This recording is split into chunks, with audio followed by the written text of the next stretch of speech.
قوم کے دو افراد کی بہت بڑی ذمہ داری ہوتی ہے. اگر وہ دونوں ٹھیک رہیں گے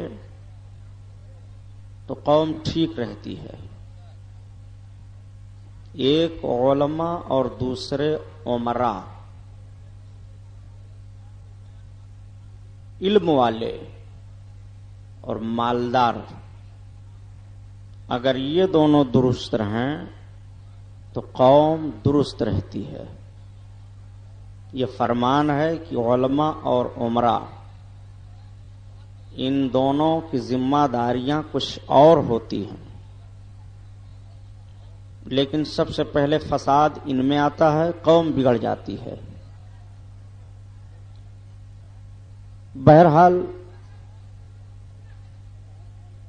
قیامت کے میدان میں ہر بندے کو اپنی زندگی کے ایک ایک لمحہ کا حساب دینا ہوگا. رب کا فرمان ہے قرآن شریف میں، وَمَن يَعْمَلْ مِثْقَالَ ذَرَّةٍ خَيْرًا يَرَهُ وَمَن يَعْمَلْ مِثْقَالَ ذَرَّةٍ شَرًّا يَرَهُ.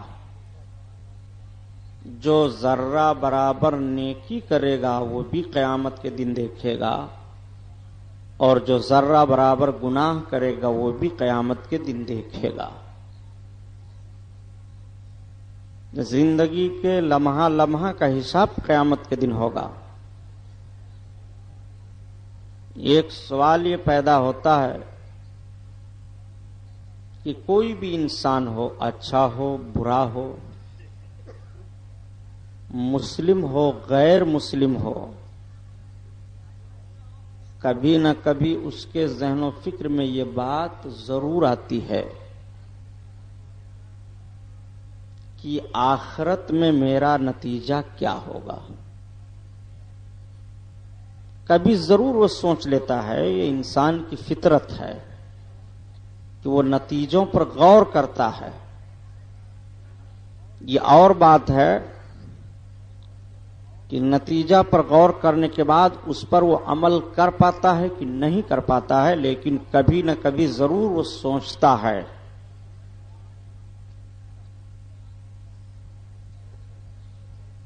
ایک سوال پیدا ہوتا ہے کہ آپ کلمہ پڑھ رہے ہیں، مسلمان ہیں، 5 وقتہ نماز کے پابند ہیں، شکل و صورت آپ کی لگتی ہے کہ آپ اسلامی اصولوں پر عمل کر رہے ہیں. آپ کیا یقین کے ساتھ کہہ سکتے ہیں کہ میں جنتی ہوں؟ میرا ٹھکانہ جنت ہے؟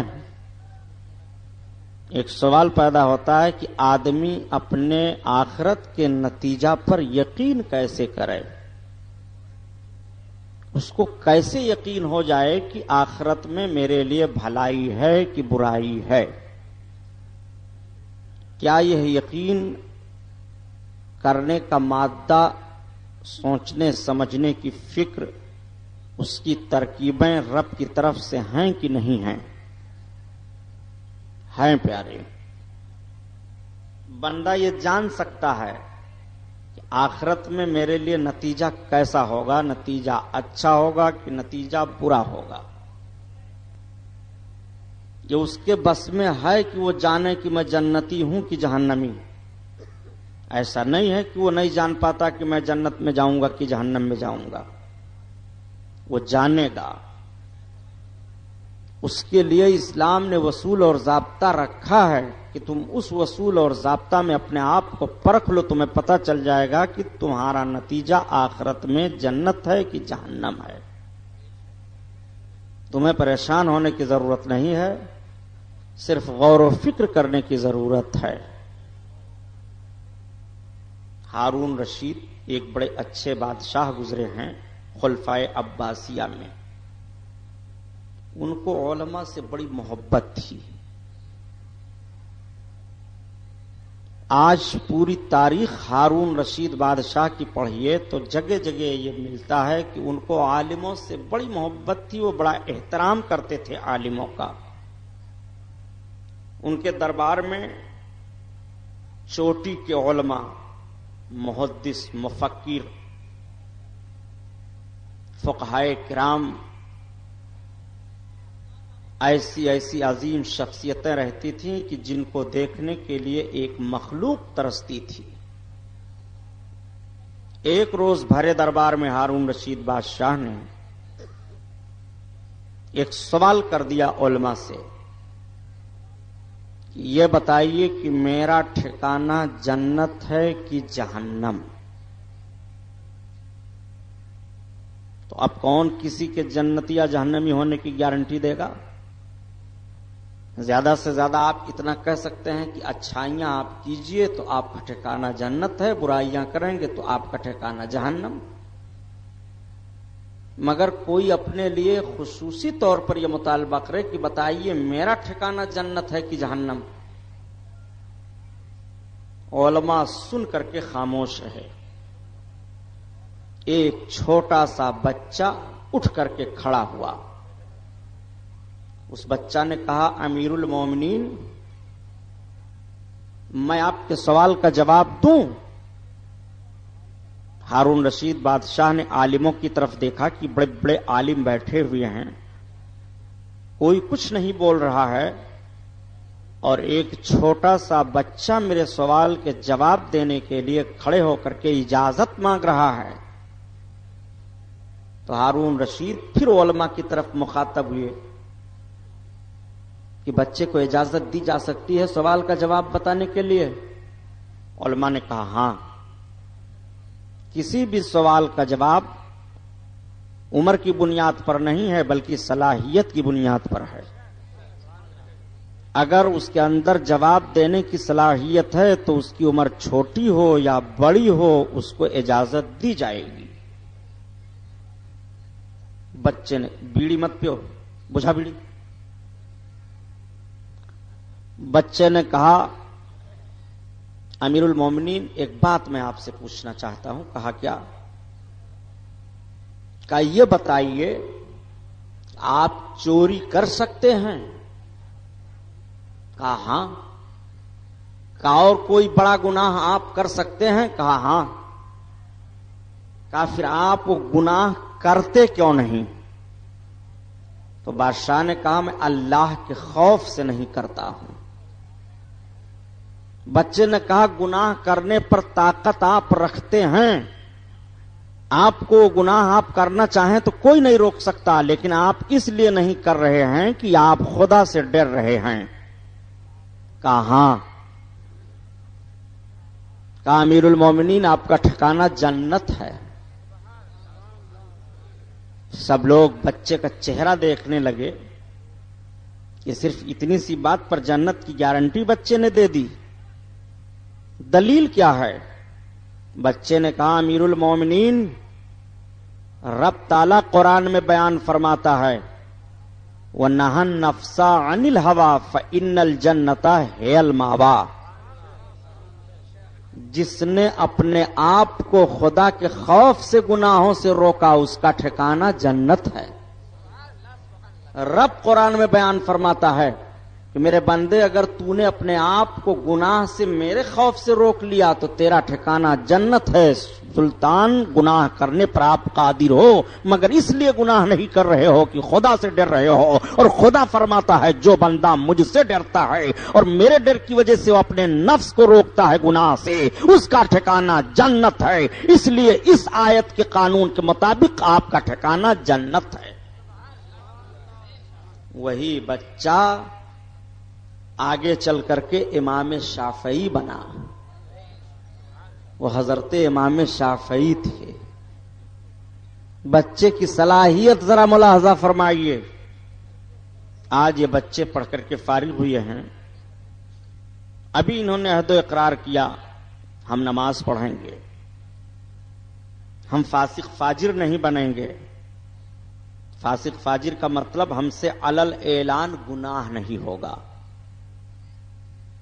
آپ لفظ فاسق اور فاجر سنتے رہتے ہیں مگر آپ کی سمجھ میں یہ بات نہیں آتی ہوگی کہ فاجر کا مطلب کیا ہوتا ہے، فاسق کا مطلب کیا ہوتا ہے.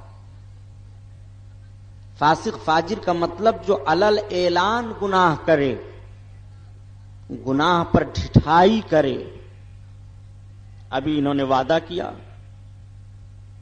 لیکن ان بچوں کو چاہیے کہ اپنے وعدہ پر قائم رہیں۔ تاریخ میں ہمیں بہت سارے بچوں کے حوالے ملتے ہیں۔ ایک بچہ راستہ میں بیٹھ کر کے رو رہا تھا۔ ایک بزرگ ہیں حضرت سری سختی رحمت اللہ تعالی علیہ، ان کا گزر ہوا ادھر سے، انہوں نے دیکھا کہ یہ بچہ زار و قطار رو رہا ہے، آنسو بہا رہا ہے۔ آپ ٹھہر گئے، بچے کو سلام کیا۔ بچہ روتے ہوئے سلام کا جواب دیا۔ اس نے پوچھا، یا شیخ آپ کیوں ٹھہر گئے؟ کہا بیٹا یہ تو بتاؤ کہ تم رو کیوں رہے ہو؟ کیا تمہیں کسی نے مار دیا ہے؟ کوئی تکلیف تمہیں پہنچ گئی ہے؟ بچے کی ہچکیاں بندھ گئیں، وہ سسکیاں لے لے کر کے اور رونے لگا۔ بزرگ کھڑے ہو کر کے فرماتے ہیں، بیٹا اب تمہیں بتانا پڑے گا کہ تم کیوں رو رہے ہو۔ بچے نے کہا، یا شیخ آپ واپس جائیے، مجھ کو میری حالت پر چھوڑ دیجئے۔ حضرت سری سختی رحمت اللہ تعالی علیہ فرماتے ہیں، بیٹا اب تمہیں ضرور بتانا پڑے گا، تمہارے رونے کا سبب کیا ہے؟ کیوں آخر اس طرح سے تم آنسو بہا رہے ہو؟ تمہاری آنکھیں سوج آئی ہیں رونے سے، نگاہیں سرخ ہو گئی ہیں، آنسو کے قطرات چہرے پر بہتے بہتے ایسا لگ رہا ہے کہ تم کافی دیر سے رو رہے ہو۔ بچے نے کہا، یا شیخ معاملہ یہ ہے کہ آج سویرے سویرے میں اپنے مکان کے آنگن میں اٹھ کر کے بیٹھا تھا، میری ماں لکڑیاں توڑ کر کے چھوٹی چھوٹی چولہے میں رکھ کر کے پہلے چھوٹی لکڑیوں کو آگ لگاتی ہیں، جب چھوٹی لکڑیاں جلنے لگتی ہیں تب بڑی لکڑیوں کو اس کو اوپر سے رکھ دیا، اب بڑی لکڑیوں میں آگ لگ گئی۔ میں دنگ رہ گیا، مجھ کو بڑا ڈر لگا کہ جیسے میری ماں نے بڑی لکڑیوں میں آگ لگانے کے لیے پہلے چھوٹی چھوٹی لکڑیوں کو توڑ کر کے چولہے میں رکھا، ایسا نہ ہو قیامت کے دن جب رب تعالیٰ جہنم کو بھڑکائے تو پہلے مجھ جیسے چھوٹے چھوٹے گنہگاروں کو ڈال دے، جب جہنم بھڑک جائے تب بڑے بڑے گنہگار ڈالے جائیں۔ یا شیخ اس خوف نے مجھ کو رلا دیا ہے اور اسی ڈر سے میں رو رہا ہوں۔ ایک بچہ وہ بھی ہے، وہی رونے والا بچہ آگے چل کر کے حضرت شیخ شبلی بنتے ہیں۔ اعلی حضرت ان کے وسیلہ سے دعا مانگتے ہیں، بہر شبلی شیر حق دنیا کے کتوں سے بچا، ایک کا رکھ عبد واحد بے ریا کے واسطے۔ میرے دوست، خوف الہی ہی سے بندہ ترقی پائے گا۔ جس کے اندر خوف الہی نہیں ہے اس کے لیے ترقی، فلاح، نجات نہیں ہے۔ بہت کھل کر کے میں نے سوچا تھا کہ آج تقریر کروں گا، مگر چونکہ وہ ماحول نہیں رہ گیا، ورنہ آپ کے اس ڈمریا گنج چھیتر کی تاریخ ساز تقریر ہوتی۔ ویسے الحمدللہ اب میں جلسے والوں سے کہہ دیتا ہوں کہ بھائی ٹائم سے تقریر کروانی ہو تب تو لے چلو، نہیں تو چھوڑ دو مجھ کو، کیسٹیں بہت ہیں، 54 ٹاپک پر یعنی عنوان پر الحمدللہ کیسٹیں چل رہی ہیں۔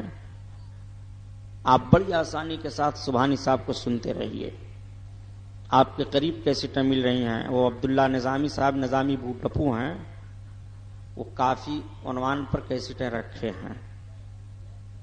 اور تقریر کروانی ہو تو اچھا ٹائم ذرا رہے جب آپ کا جوش بلند رہے، آپ کے ذہن و فکر پر رات کے آثار نہ ظاہر ہونے پائیں۔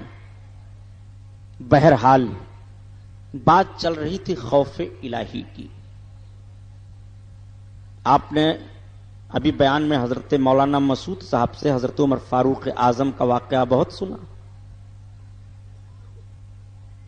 حضرت عمر فاروق اعظم، حضرت ابوبکر صدیق، رب تعالیٰ نے ان کو جنت کی گارنٹی دے دی ہے نا۔ ان صحابہ کے تعلق سے رب نے قرآن میں آیتوں کو اتار دیا ہے۔ حضرت عمر فاروق اعظم نے 22 باتوں کا مشورہ سرکار کی بارگاہ میں دیا اور ٹھیک ان کے 22 باتوں کے مشورہ پر رب تعالی نے اپنی آیتوں کو نازل فرمایا۔ مثلا ایک مشورہ حضرت عمر فاروق اعظم نے سرکار کی بارگاہ میں عرض کیا کہ یا رسول اللہ حکم دیجئے عورتیں پردہ کریں۔ حضرت عمر فاروق اعظم یہ سرکار کی بارگاہ میں مشورہ عرض کر رہے ہیں۔ آپ مشورہ عرض کر رہے تھے کہ پردے کی آیت سرکار پر نازل ہو گئی۔ سرکار نے پردے کی آیت کو تلاوت فرما دیا، عورتوں پر پابندی لگ گئی، عورتیں پردہ کریں۔ حضرت عمر فاروق اعظم رضی اللہ تعالی عنہ نے بظاہر ایک کلمہ پڑھنے والے کو مار دیا تھا تلوار سے، اس کی گردن کٹ گئی تھی۔ اس نے سرکار کا فیصلہ نہیں تسلیم کیا تھا۔ اللہ کے حبیب صلی اللہ تعالی علیہ وسلم کی بارگاہ میں جب اطلاع گئی کہ عمر نے کلمہ پڑھنے والے کو قتل کر دیا ہے، تو سرکار نے فرمایا کہ عمر مومن کو نہیں قتل کریں گے، یہ سرکار نے فرمایا۔ اب سرکار جب حضرت عمر فاروق اعظم کے کاشانہ پر تشریف لائے اور جیسے سرکار نے ارشاد فرمایا لاش پڑی ہے، گردن کٹی ہے، سر ادھر پڑا ہے، خون بہ رہا ہے، سارے لوگوں نے گھیر لیا۔ حضرت عمر فاروق اعظم نے تلوار لٹکا دی، کھڑے ہیں۔ سرکار نے فرمایا کیوں عمر بن خطاب، کیا حال ہے؟ عرض کرتے ہیں یا رسول اللہ میں نے مومن کو نہیں مارا ہے۔ تب تک سرکار پر وہی نازل ہو گئی، رب تعالیٰ نے قرآن کی آیت اتار دی۔ رب نے فرمایا محبوب جو تمہارا فیصلہ نہ مانے وہ مومن نہیں ہے۔ 22 ایسی باتیں حضرت عمر بن خطاب کی ہیں کہ جن کے مطابقت میں رب تعالیٰ نے قرآن کی آیتوں کو نازل فرمایا۔ وہ عظیم ہستی حضرت عمر فاروق اعظم کی ہے، لیکن خوف الہی کا حال کیا ہے؟ خوف الہی کا حال یہ ہے کہ روتے روتے اللہ کے خوف سے ان کے دونوں رخسار پر آنسوؤں سے گڑھا پڑ گیا تھا، کالا ہو گیا تھا آنسو بہتے بہتے۔ لوگوں نے سوال کیا امیر المومنین اتنا کیوں رو رہے ہو؟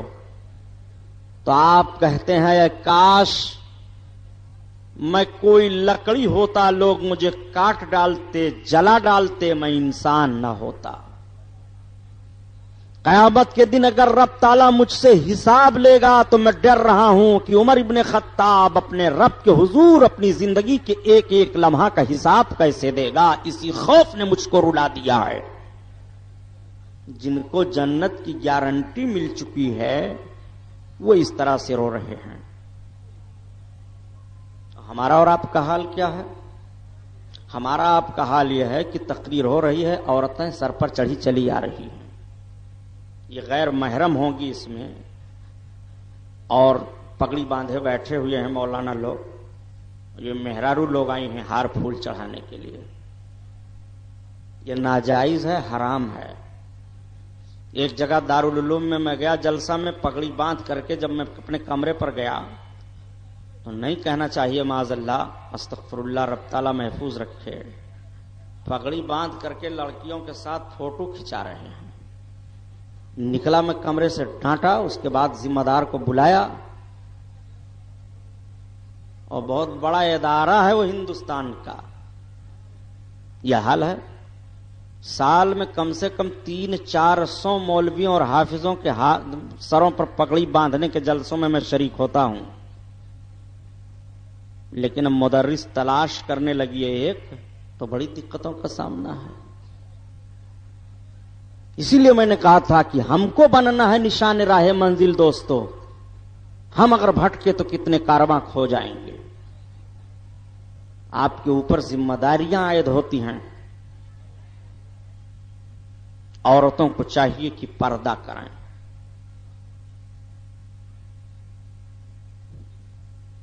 یہ قوم مسلم کی عورتیں ہیں، ان کو پردے کی اہمیت نہیں معلوم ہے۔ تعلیم پر بڑا زور دیا جاتا ہے کہ لڑکیوں کے لیے اسکول کھولے جائیں، بچیاں علم دین سے آراستہ پیراستہ ہوں، علم کے وصولوں کو وہ سمجھیں۔ بہت اچھا کام ہے، لیکن یہ باتیں کس طرح سے عام کی جاتی ہیں علماء تقریروں میں بیان کرتے ہیں۔ اللہ کے رسول صلی اللہ تعالی علیہ وسلم تشریف فرما ہیں، بیٹھے ہیں، سرکار کی ایک بیوی حضرت ام سلمہ سرکار کے پاس بیٹھی تھی، آپس میں سرکار اپنی بیوی سے کچھ بات کر رہے ہیں۔ سرکار کی بیویاں مومنوں کی ماں ہیں، یہ آپ جان لیجئے گا، اسی لیے ان کو امہات المومنین کہا جاتا ہے، مومنوں کی مائیں، ام المومنین کہا جاتا ہے، مومنوں کی ماں۔ سرکار بیٹھ کر کے اپنی بیوی حضرت ام سلمہ سے باتیں کر رہے تھے کہ تب تک ایک نابینا صحابی جن کا نام حضرت عبداللہ ابن ام مکتوم ہے، وہ ٹٹولتے ہوئے سرکار کی بارگاہ میں آ رہے تھے۔ آقا دیکھتے ہوئے ارشاد فرماتے ہیں اپنی بیوی سے ام سلمہ سے، ام سلمہ عرض کرتی ہیں ہاں یا رسول اللہ۔ سرکار فرماتے ہیں تم پردہ میں ہو جاؤ۔ عبداللہ ابن ام مکتوم آ رہے ہیں، حضرت ام سلمہ عرض کرتی ہیں یا رسول اللہ وہ تو نابینا ہیں، وہ تو مجھ کو نہیں دیکھتے ہیں۔ آقا فرماتے ہیں تم تو دیکھتی ہو۔ ذرا غور فرمائیے کہ مومنوں کی ماں ہیں، نبی کے بیویوں کے تعلق سے قرآن میں رب بیان فرماتا ہے یا نساء النبی لستن کا احد من النساء، نبی کی عورتوں تم کسی عورت کی طرح نہیں ہو، تمہاری طرح کوئی عورت نہیں ہے، تم بے مثال ہو۔ خوف الہی جب دل میں نہیں ہوتا ہے تو گناہوں کے کرنے پر ندامت نہیں ہوتی ہے۔ خوف الہی جب نہیں ہوتا ہے تو وہ انسان انسانیت کے روپ میں اپنی زندگی نہیں گزارتا ہے، بلکہ خوف الہی نہ ہونے پر ایسے ایسے جرم کر ڈالتا ہے اور ایسے ایسے ماحول سے زندگی گزارتا ہے کہ جانوروں سے بھی اس کی تشبیہ نہیں دی جا سکتی ہے۔ خوف الہی نہ ہونے پر زندگی برباد ہو جاتی ہے۔ آپ کے اندر خوف الہی ہونا چاہیے۔ بندہ جب اپنے اندر خوف الہی رکھتا ہے تو دوسروں سے بے خوف ہو جاتا ہے۔ بتاؤں کیسے بے خوف ہو جاتا ہے؟ واقعہ سنانا مقصد نہیں ہے، بلکہ ذہن و فکر میں واقعے کے بعد جو نتیجہ اتارنا چاہتا ہوں اس نتیجہ پر غور کیجئے۔ 3:30 بجنے والے ہیں، کیا بتاؤں؟ ہمارے بابا حضرت علامہ شمس الحق فیضی صاحب پتہ نہیں کہاں چلے گئے ہیں کہ نہیں، تھک گئے وہ بھی دوڑتے دوڑتے۔ اس مہمان کو دیکھو، ان کو یہ کرو، ان کو وہ کرو۔ آپ لوگ گھبرا تو نہیں رہے ہیں؟ گھبرائیے تب تو ہم کو بھی آرام مل جائے یار۔ ارے میں عاجز ہو گیا، دلہا بنا کر بیٹھائے رہیں گے سبحانی صاحب۔ آپ اگر بول دیں گے پہلے تو ہمارا جلسہ خراب ہو جائے گا، تو پہلے بولوں تو جلسہ خراب ہو جائے اور بعد میں بولوں تو میں خراب ہو جاؤں۔ حال یہ ہے، بس روکے رہو سبحانی صاحب کو، روکے رہو، بس آ رہے ہیں۔ بیچارے سننے والوں کی طبیعت جو مرجھا جاتی ہے، آدمی کب تک بیٹھا رہے گا۔ سنیے، 2 نوجوان ہیں، اسلامی جنگ میں گئے ہوئے تھے۔ ان دونوں نوجوانوں کا تذکرہ حدیث کی کتابوں میں ہے۔ دشمنوں نے گرفتار کر لیا۔ گرفتار کرنے کے بعد دونوں بھائیوں کو، نوجوانوں کو بادشاہ کے سامنے پیش کیا گیا۔ عیسائی بادشاہ نے کہا ان دونوں کو قتل کر دیا جائے۔ تب تک بادشاہ کا وزیر بیٹھا ہوا تھا، اس نے کہا سلطان سنو، اس میں یہ جو چھوٹا ہے ابھی نوجوان ہے، ابھی اس کے رخسار پر بال مختصر آئے ہوئے ہیں، اس کا چہرہ بڑا حشاش و بشاش ہے، لگتا ہے کہ اس سے اچھا کام لیا جا سکتا ہے، اس لیے اس کو نہ قتل کیا جائے۔ بادشاہ نے کہا یہ مسلمان ہے، اس کو مارا جائے، اس کو مسلمان بنا کر کے یہاں زندہ رکھا جائے گا۔ کہ نہیں، میرے کہنے کا مطلب یہ ہے کہ ایک کو تو آپ ماروا دیجئے، دوسرے کو چھوڑ دیجئے، اس کو میں اپنے مذہب میں لاؤں گا۔ عیسائی بادشاہ نے کہا سنو یہ مسلمان ہے، جان دے دے گا، مذہب کی قربانی نہیں دے سکتا۔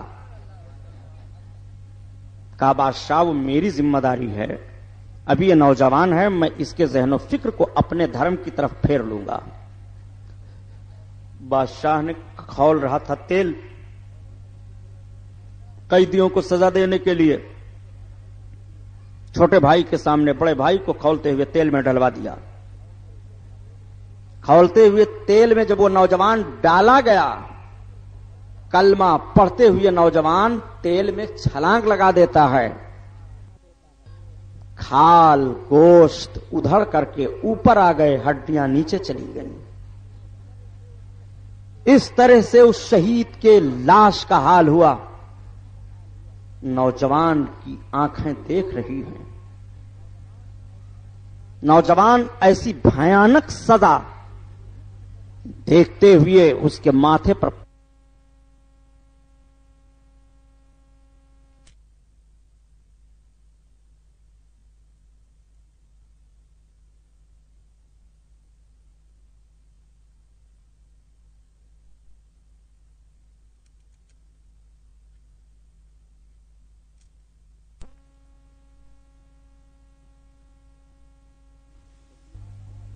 وزیر نے کہا کہ نوجوان کو مجھے دیجیے، میں اپنے گھر لے جاؤں گا۔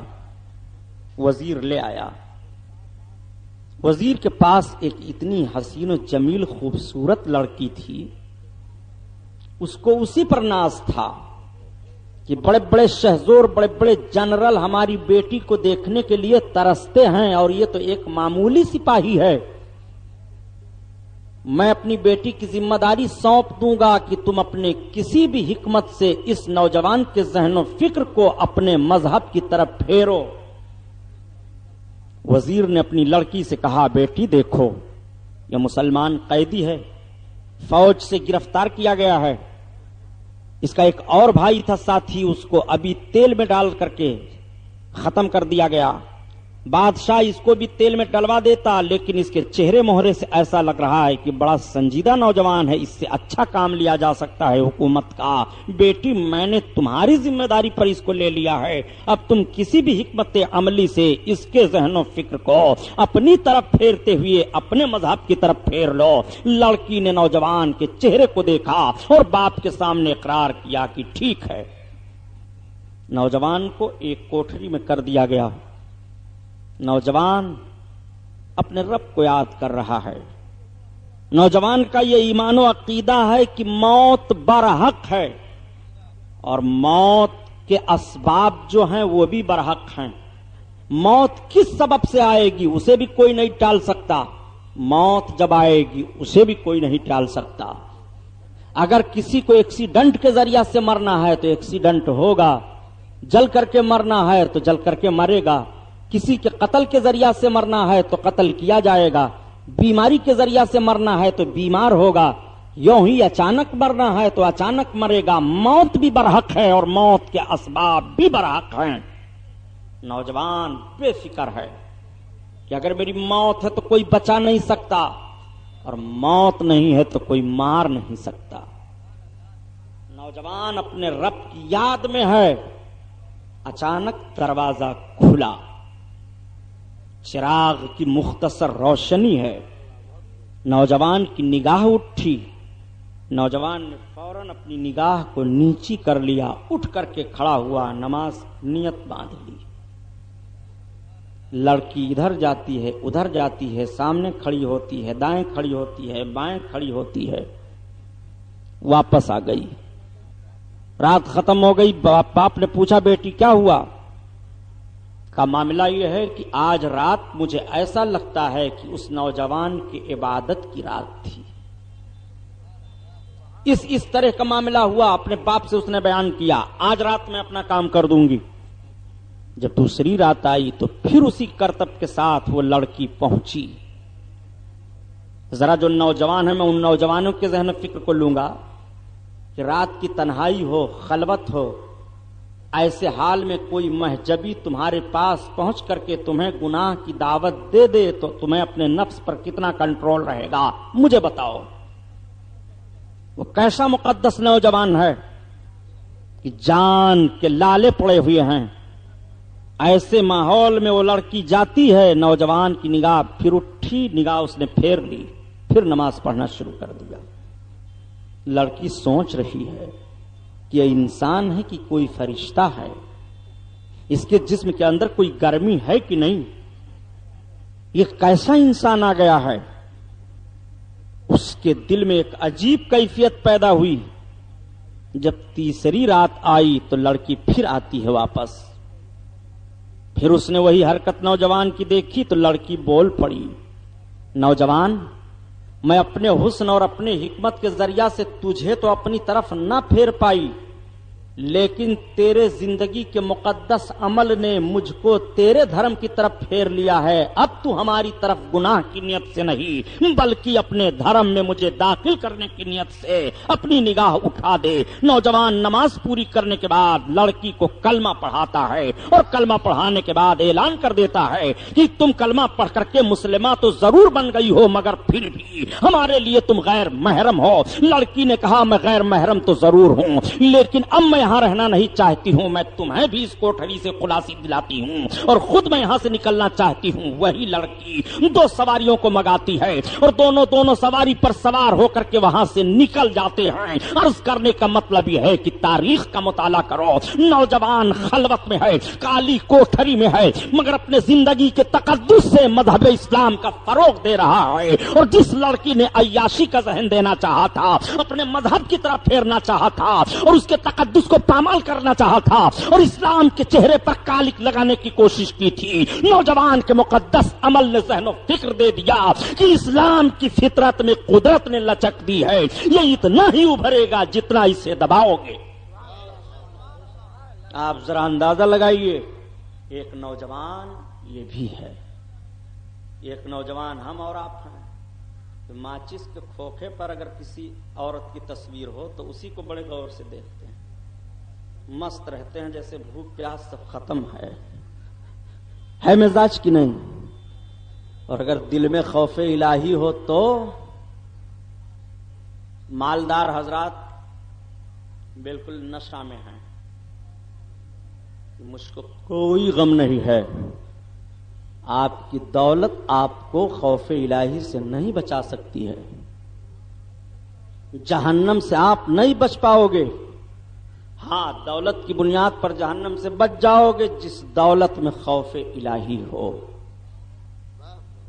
وہ دولت آپ کو ضرور جہنم سے بچائے گی۔ اور اگر اس دولت میں خوف الہی نہیں ہے تو رب قرآن میں بیان فرماتا ہے کہ تمہاری وہ دولت تمہیں جہنم میں لے جائے گی۔ یا ایھا الذین آمنوا لا تہلکم اموالکم واولادکم عن ذکر اللہ، اے ایمان والو، ایسا نہ ہو تمہاری دولت اور تمہاری اولادیں تمہیں اللہ کے ذکر سے غافل کر دیں۔ اگر اللہ کے ذکر سے تم نے غفلت کی تو بہت بڑے گھاٹا اٹھانے والے ہو، تمہارے لیے نقصان ہی نقصان ہے۔ یہ قرآن میں رب بیان فرماتا ہے۔ تو بتائیے کہ رب کے بیان پر آپ کا ایمان ہوگا کہ سب کے بیان پر آپ کو یقین ہوگا؟ آپ کو رب کا فرمان ماننا پڑے گا اگر مسلمان ہو تو۔ آج کتنی دقتیں مسلمانوں کے لیے پیدا کی جا رہی ہیں۔ کوئی گجرات جل رہا ہے، زندہ جلائے جا رہے ہیں، پھونکے جا رہے ہیں، مارے جا رہے ہیں، یہ کوئی نئی بات ہے کیا؟ 14,787 بلوے ہندوستان میں ہو گئے جب سے آزادی ہوئی ہے۔ 14,000 سے زائد بلووں میں مسلمان ہی مارے گئے ہیں، لیکن کیا مسلمانوں کی تعداد کم ہوئی ہے؟ نہیں، مارنے اور کٹانے سے کوئی کم وم نہیں ہوتا، یہ غلط ذہن و فکر ہے۔ عرض کرنے کا مطلب یہ ہے کہ آج آپ سوچ رہے ہو کہ زندہ جلایا جا رہا ہے، ہمارے اوپر بڑا ظلم ہو رہا ہے۔ آپ تاریخیں پڑھیے، اب سے پہلے بھی آپ کو زندہ جلایا گیا ہے، اور صرف اس لیے جلایا گیا ہے کہ تم مسلمان ہو، تمہیں زندہ جلایا جائے گا۔ لیکن سوال یہ پیدا ہوتا ہے کہ جب آج سے پہلے ہمیں زندہ جلایا جا رہا تھا تب ہمارے لیے اس جلنے کے بعد کیسی کامیابی آتی تھی، اور آج ہمیں زندہ جلایا جا رہا ہے تو اس جلنے کے بعد کامیابی نہیں آتی ہے بلکہ بربادی ہوتی ہے۔ پہلے ہمیں مسلمان سمجھا کر سمجھ کر جلایا جا رہا تھا تو ہم حقیقت میں مسلمان تھے، مگر آج ہمیں مسلمان سمجھ کر کے جلایا جا رہا ہے۔ مسلمان تو جلانے والا ہمیں سمجھ رہا ہے مگر ہم مسلمان ہیں کہ نہیں؟ اگر ہیں تو جلنے کے بعد ہمارے لیے بربادی نہیں ہے بلکہ جلنے کے بعد ہمارے لیے آبادی ہے۔ یہ ہماری تاریخ رہی ہے کہ جب ہم جلے ہیں تو برباد نہیں ہوئے ہیں بلکہ آباد ہوئے ہیں۔ بدر میں ہم جلے اور کٹے ہیں تو آباد ہوئے، احد میں ہم کٹے تو آباد ہوئے ہیں، خندق میں ہم کٹے تو آباد ہوئے ہیں، یرموک میں ہم کٹے تو آباد ہوئے ہیں، موتا میں ہم کٹے تو آباد ہوئے ہیں، ترائل کے میدان میں ہم کٹے تو آباد ہوئے ہیں، زران دیپ میں ہم کٹے تو آباد ہوئے ہیں، لنکا میں ہم کٹے تو آباد ہوئے ہیں، کراچی دیبل پر ہم کٹے تو آباد ہوئے ہیں، اجمیر کے میدان میں ہم کٹے تو آباد ہوئے ہیں۔ جب جب ہم کٹتے رہے آباد ہوتے رہے، صرف اس بنیاد پر کہ ہم مسلمان تھے۔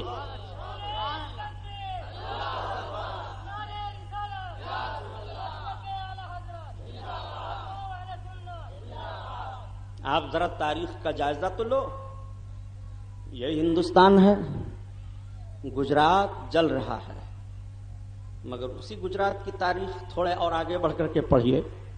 تراوڑی کا میدان جس کو جنگ ترائن کہا جاتا ہے، جنگ ترائن کا نقشہ آپ اپنے سامنے رکھو۔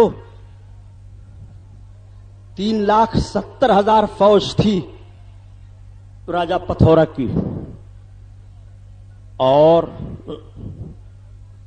1,40,000 فوج تھی شہاب الدین غوری کی۔ 1,40,000 میں سے صرف 12,000 نوجوان نکلے تھے باہر، اور نکل کر کے تراوڑی کے میدان میں 6 گھنٹے کے اندر اندر جنگ کا نقشہ بدل دیا تھا۔ وہ 12,000 نوجوان کیسے تھے؟ ان 12,000 نوجوانوں کا سردار حماد بن خلدون نوجوان تھا۔ حماد بن خلدون نے اعلان کیا تھا کہ مجھے 1,40,000 فوجیوں میں سے وہ فوجی چاہیے جن کی نماز تہجد نہ قضا ہوئی ہو۔ تو 12,000 نوجوان چھٹ کر کے آئے تھے، وہ تہجد گزار ہیں، تو 5 وقتہ نماز کے کتنے پابند ہوں گے؟ اور آج حال کیا ہے کہ سالوں سال نماز سے غائب ہیں، قوم کے لیڈر بنے ہیں۔ ان حرام خوروں، دجالوں سے اور پاپیوں سے قوم کے لیے فلاح ہے؟ شرابی کبھی قوم کے فلاح کے لیے کوئی کام کر پاتا ہے؟ جواڑی کبھی قوم کے فلاح کے لیے کوئی کام کر پاتا ہے؟ یہ وہ نوجوان ہیں جن کے اندر خوف الہی ہے، اللہ کا خوف اپنے دل میں لے کر کے آگے بڑھے تو ساری دنیا ان سے خوف زدہ ہو جاتی ہے۔ تو آپ کا تو حال یہ تھا پیارے، آپ کی تاریخیں اس طرح سے بھری پڑی ہیں، مگر مزاج بدل گیا۔ بقول فقیہ ملت مفتی جلال الدین صاحب رحمۃ اللہ تعالی علیہ کہ جلسے زیادہ ہو رہے ہیں، عرس بہت ہو رہے ہیں، پروگرام بہت ہو رہے ہیں، علماء بہت پیدا ہو رہے ہیں، مگر پھر بھی برائیاں بڑھتی چلی جا رہی ہیں۔ قوالی پر قوالی، تازیہ پر تازیہ، ڈھول پر ڈھول، تاشے پر تاشا۔ معاذ اللہ یہ ڈھول، تاشا، قوالی، چراغ، بتی، لوبان، اگر بتی کا نام اسلام ہے کیا؟ پیر صاحب کا ہاتھ چوم لو بس جنت میں چلے جاؤ گے؟ پیر بابا جنت میں لے کر چلے گئے ہیں کہ ہاتھ چوما کر کے؟ یہ ذہن کس نے آپ لوگوں کو دے دیا ہے؟ نماز چھوڑے رہو اور ہاتھ چومو، کوئی فائدہ ہے؟ یہ علماء بیٹھے ہیں، ان سے پوچھو اگر کسی کے ذمہ نوافل فرائض باقی ہیں تو اس کے نوافل قبول نہیں کیے جاتے۔ تو جب فرائض ذمہ باقی ہو، نوافل نہیں قبول ہیں، تو فرائض کو چھوڑ کر کے نوافل کو لے کر کے بھاگ رہے ہو۔ نماز غائب ہے، پیر بابا کو نذرانہ دے دیں تو گناہ معاف ہو جائے گا، ہاتھ چوم لیں تو گناہ معاف ہو جائے گا، پیر بابا تعزیہ رکھ لیں تو گناہ معاف ہو جائے گا، قوالی ٹنا ٹن گانا باجا سنتے رہیں، سارے گناہ معاف ہو جائیں گے۔ حرام خورو، دجالو، قوالی، گانجا باجا، تاشا، ڈھول، تازیہ، اس کا نام اسلام نہیں ہے۔ اٹھاؤ تاریخیں پڑھو۔ آج نعرہ لگاتے ہو مسلک اعلی حضرت زندہ باد، مسلک اعلی حضرت زندہ باد۔ کیا ہے مسلک اعلی حضرت؟ سنو، جب اعلی حضرت سے سوال کیا کہ تعزیہ داری کیا ہے تو اعلی حضرت عظیم البرکت فرماتے ہیں کہ مروجہ تعزیہ داری حرام ہے، حرام ہے، حرام ہے۔ کچھ ایسے مولوی بھی گندے ذہن و فکر کے نکل گئے ہیں کہ اس میں بڑی تعویلیں کرتے ہیں۔ حرام خور دجال کہیں کے اس میں تعویل کر رہے ہو، اعلی حضرت کی تعویل تمہیں نہیں پسند ہے؟ تعزیہ کے تعلق سے اعلی حضرت نے جو تعویل کر کے پھر ہما حرام ہونے کا فتویٰ دیا ہے وہی تعویل ہمیں پسند ہے۔ اعلی حضرت تعویل کرنے کے بعد فرماتے ہیں مروجہ تعزیہ داری حرام ہے، حرام ہے۔ اب اس دور کے کسی دجال مولوی کی کوئی فکر نہیں قبول کی جائے گی۔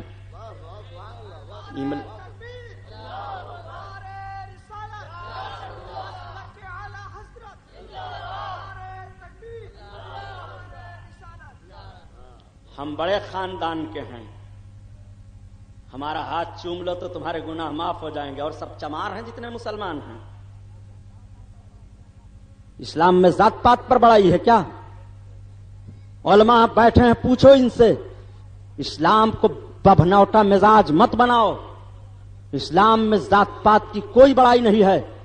اللہ کے رسول صلی اللہ تعالی علیہ وسلم نے حجۃ الوداع کے موقع پر میرے سرکار نے جب آخری حج فرمایا تھا اور 1,24,000 کم و بیش صحابہ تھے اس میدان میں عرفات کے، میرے سرکار اپنی اونٹنی پر تشریف فرما ہو کر کے تقریر فرمانے لگے، نصیحتیں کرنے لگے۔ سرکار نے جہاں پر ساری نصیحتیں کی اور جب آپ تقریر ختم کرنے لگے تو آقا نے فرمایا سن لو میرے صحابہ، آج ایام جاہلیت کے سارے رسموں کو میں اپنے پاؤں تلے روند رہا ہوں۔ کسی گورے کو کسی کالے پر، کسی کالے کو کسی گورے پر، کسی عربی کو کسی اجمی پر کوئی فوقیت نہیں ہے۔ رب کی بارگاہ میں بڑا بندہ وہ ہے جو سب سے زیادہ رب سے ڈرنے والا ہے، اور نبی نے یہی آیت کریمہ تلاوت کی تھی، ان اکرمکم عند اللہ اتقاکم، تم میں اللہ کے نزدیک بزرگ و برتر وہی ہے جو رب سے ڈرتا ہے۔ سرکار نے خوف الہی کو معیار بزرگی قرار دیا۔ پیر بابا کہا تھا چاہے ہم جون ہوئی مگر ہم بڑے خاندان سے ہیں، ہم کل گناہ کری سب معاف ہے، معاذ اللہ رب العالمین۔ ایسے حرام خور پیروں سے بیعت جائز نہیں ہے۔ اعلی حضرت سے پوچھا گیا کہ پیر کے لیے کتنی شرطیں ہیں، پیر کے لیے کتنی شرطیں ہیں؟ زور سے بولو، یعنی پیر میں کتنی چیزوں کا پایا جانا ضروری ہے، تو اس کو آپ کو معلوم ہونا چاہیے تب کسی کو پیر بنائیے۔ ایسے کوئی چل رہا ہے بس کہے آؤ مرید ہو جاؤ، مرید ہو جاؤ۔ اعلی حضرت سے سوال ہوا، قربان جاؤ اعلی حضرت پر۔ خدا کی قسم کبھی کبھی ہم لوگ سمجھتے ہیں کہ میرے اعلی حضرت کا قلم اگر 14ویں صدی میں نہ اس طرح سے چلا ہوتا تو آج بھارت کے خوش عقیدہ مسلمانوں کا کیا حال ہوتا، کہاں پہنچا دیا گیا تھا قوم مسلم کو۔ اعلی حضرت فرماتے ہیں کہ 4 شرطوں کا پایا جانا ضروری ہے۔ کئی شرطوں کا؟ زور سے بولیے۔ پہلی شرط تو یہ ہے کہ مسلمان سنی صحیح العقیدہ ہو، اور دوسری شرط یہ ہے کہ اس کا سلسلہ بیعت سرکار تک پہنچتا ہو، یعنی بیعت کرنے کا سلسلہ اجازت جو ہے سرکار تک پہنچ رہا ہو، درمیان میں کہیں کٹا نہ ہو۔ اور تیسری شرط یہ ہے کہ وہ عالم دین ہو، اتنا علم اس کے پاس ہو کہ ضروریات کے مسائل وہ بغیر کسی کے مدد کے خود کتابوں سے نکال سکے۔ عالم دین ہو، اتنا علم ہو کہ ضرورت کے مسائل وہ خود کتابوں سے بلا مدد کے کسی کے نکال سکے۔ اور چوتھی شرط ہے کہ فاسق معلن نہ ہو۔ فاسق معلن کا مطلب علل اعلان اس کا گناہ نہ ہو۔ اب آپ ذرا اندازہ لگائیے کہ ان 4 شرطوں میں سے اگر کوئی شرط پیر بابا کے اندر نہ پائی جائے تو مرید ہونا جائز ہے؟ تو اعلی حضرت کے ماننے والے ہو تو اس فتویٰ پر عمل کرو۔ اسلام کو بھارت میں جتنے خون کی ضرورت پڑی ہے، ہمارے بزرگوں نے جو قربانیاں دی ہیں اس پر غور کرو۔ سرکار غازی پاک بہرائچ میں قوالی گاتے تھے کہ سنتے تھے معاذ اللہ؟ وہاں بھی حرام خور لوگ قوالی کراتے ہیں. سرکار خواجہ غریب نواز کے دربار میں قوالی ہوتی ہے سبحانی صاحب، تو یہاں کیوں آپ لوگ روکتے ہیں؟ ارے پہلے نتیجے پر غور کر لے نادان. سرکار غریب نواز کے دربار کا مالک اس وقت کون ہے؟ یہ جاہل جوہلا مجاور وقف بورڈ سے نیلام کروا کر کے سارا پیسہ لوٹ رہے ہیں، اور پیسے کے آمدنی کے تعلق سے چاہے جو خرافات ہو ہاں وہ روک نہیں رہے ہیں. ذمہ داری تھی ان کی کہ خرافاتوں کو روکیں مزاروں سے. آج جہالت کی بنیاد پر خرافات نہیں روک رہے ہیں تو ساری ذمہ داریاں علماء پر آتی ہیں اور علماء بدنام کیے جاتے ہیں. اعلی حضرت عظیم البرکت سے قوالی کے متعلق بھی پوچھا گیا تھا کہ حضور تو یہ بزرگان دین کیسی قوالی سنتے تھے؟ تو اعلی حضرت تشریف فرماتے ہیں سرکار نظام الدین محبوب الہی کے حوالہ سے فتاوی رضویہ شریف میں کہ سرکار محبوب الہی جو قوالی سنتے تھے اس میں باجا نہیں ہوتا تھا، ساز پر وہ قوالی نہیں سنتے تھے. تو تھی قوالی کیا؟ قوالی کی نوعیت یہ تھی کہ پابند شرع جو لوگ اشعار پڑھتے تھے ترنم کے ساتھ، 4-6 لوگ بیٹھ جاتے اور آواز سے آواز ملا کر کے حمد کے نعت کے اشعار پڑھتے تھے دھن بنا کر کے. اللہ کے نیک بندے اس سے لطف حاصل کرتے تھے. اسی کا نام تھا قوالی. جیسے آپ نے دیکھا ہوگا آج بھی بڑی بڑی انجمنیں ہیں ٹانڈا وغیرہ میں کہ 4-6 لڑکے کھڑے ہو کر کے ایک ساتھ میں نعت پڑھتے ہیں. یہی ہے قوالی. مگر اس کے بھی سننے میں علماء میں اختلاف ہو گیا تھا کہ اس طرح سے سریلی آواز کے ساتھ اشعار پڑھتے ہیں نوجوان لڑکے، اس لیے ان کے اشعار نہ سنے جائیں. اس میں بھی علماء محققین نے اختلاف کیا تھا. تو سرکار محبوب الہی ہمارے بزرگان دین جو قوالیاں سنتے تھے. اور ایک حوالہ اور مضبوطی سے دے دوں کہ چوچھا شریف تو آپ لوگ جانتے ہی ہیں کہ چوچھا شریف میں سرکار مخدوم پاک کا وصال جس شیر پر ہوا تھا، آج بھی وہ شیر جب قوال پڑھتا ہے تو وہاں باجا بند کر دیا جاتا ہے. یہیں سے پتا چلا کہ مخدوم چوچھا جو قوالی سن رہے تھے اس میں بھی باجا نہیں تھا.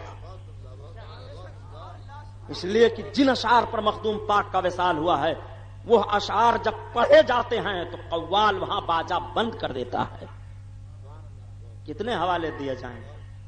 سبحانی صاحب کوئی ناجائز کام کر ڈالے معاذ اللہ تو جائز ہو جائے گا.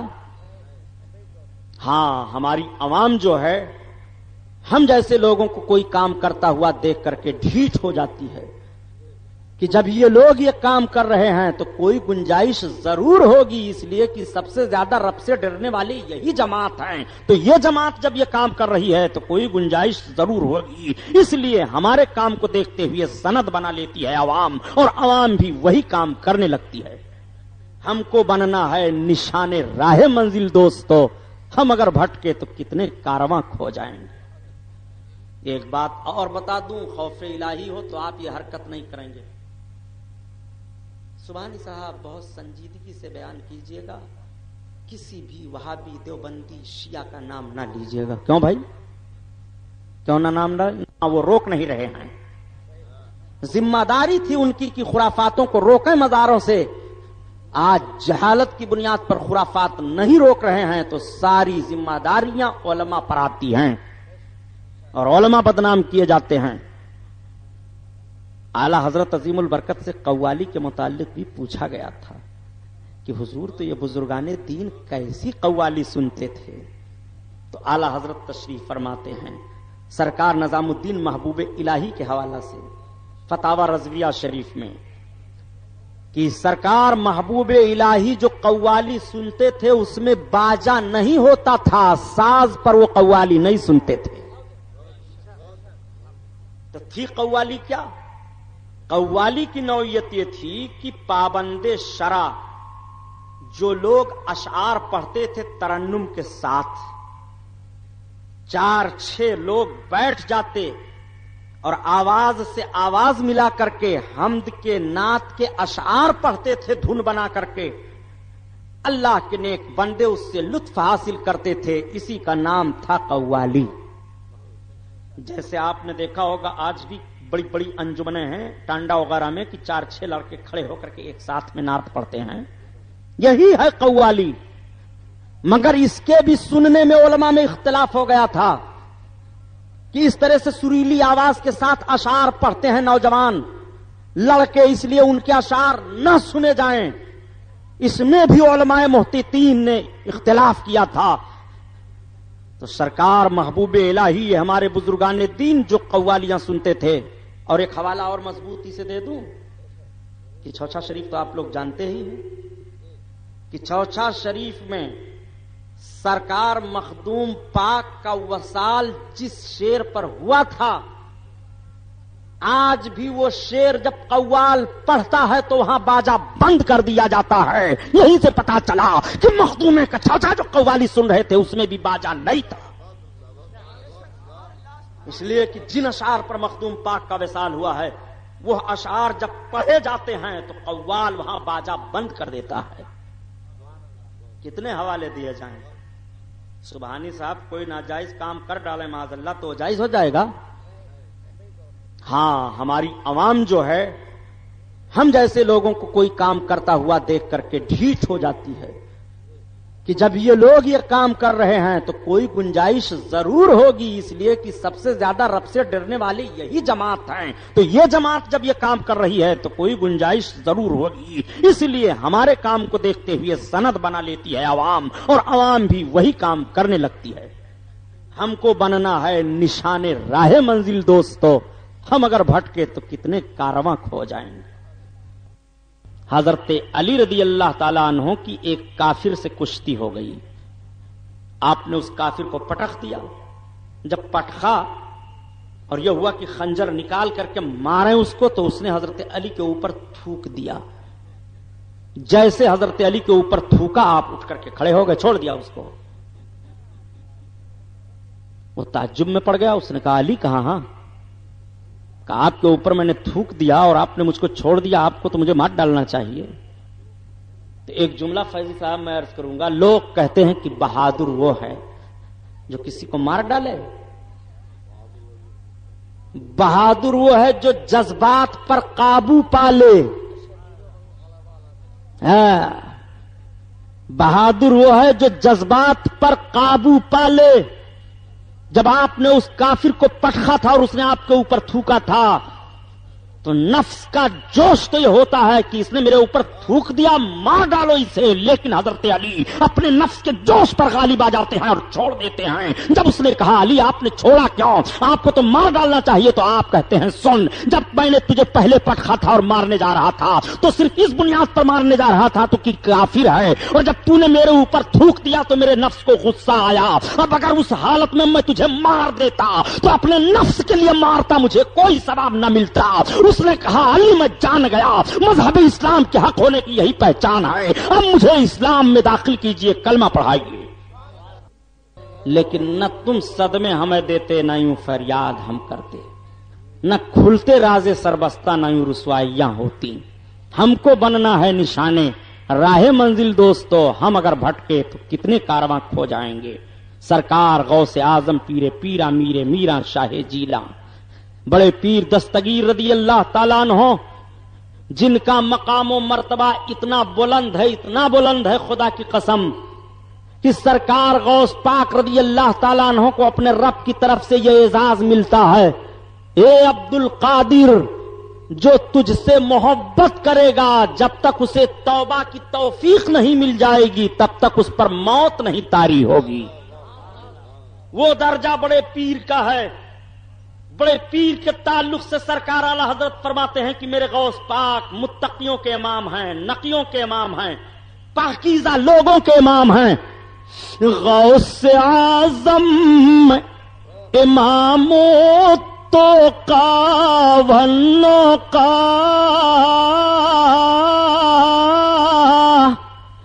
جلوے شان قدرت پہ لاکھوں سلام۔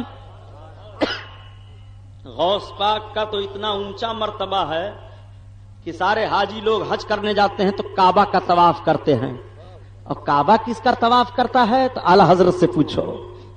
کعبہ غوث پاک کے در کا طواف کرتا ہے۔ سارے اقطاب جہاں کرتے ہیں کعبے کا طواف، سارے اقطاب جہاں کرتے ہیں کعبے کا طواف، اور کعبہ کرتا ہے طواف در والا تیرا۔ وہ سرکار غوث پاک ہیں، لیکن غوث پاک کے خوف الہی کا معاملہ دیکھو۔